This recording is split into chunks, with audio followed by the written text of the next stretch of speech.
के दरवाजे घर गृहस्थी का तृष्णा बोझ बांध करके उसे ढो रहे हैं। ऐसे लोगों को बार बार लाओ जिनकी रति, जिनका प्रेम भगवान के चरण रज में न हो।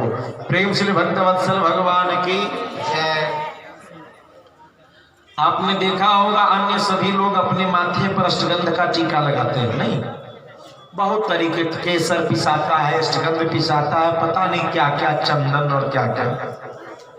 लेकिन आपने वैष्णवों के माथे का तिलक देखा है? उजला तिलक किस चीज का होता है पता है? मिट्टी का। ये जो माथे पर तिलक है ये किस चीज का होता है? मिट्टी का होता है।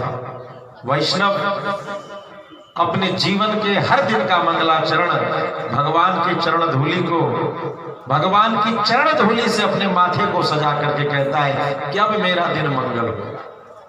वह दिन मंगल नहीं जिस दिन भगवान के चरण धूलि माथे पर न पड़े। ये जो सफेद चंदन है ये भगवान के पवित्र धामों की मिट्टी से बनता है प्यारे।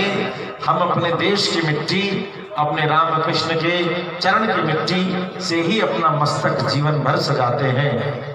और मृत्यु के समय में भी वैष्णव के माथे पर यह तिलक सजाया जाता है कि पता नहीं और कुछ रहे न रहे, इस देश की मिट्टी, राम और कृष्ण के देश की मिट्टी यदि अपने साथ रह गई तो यमदूत का सामर्थ्य नहीं कि वह हमें स्पर्श कर सके। प्रभु हम नाम न वैष्णवा।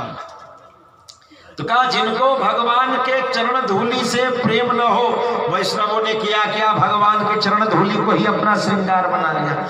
खूब क्रीम लगाएंगे, खूब पाउडर लगाएंगे, खूब साबुन, खूब सेंट लगाएंगे, कितना भी लिपा पोती कर दो, कितनों सिल्क का कुर्ता ले आओ, जौन कपड़ा पहना ना हो पहना दो, गुरुजी पहन लियो। लेकिन नहाने के बाद गुरुजी जब तुम्हारा कपड़ा पहनेंगे तो छट दे भगवान के चरण की धूलि अपने माथे पर पहले लगाएंगे। तो कहा जिनके माथे पर चरण धूलि न हो तुम उनको पकड़ करके ले आओ।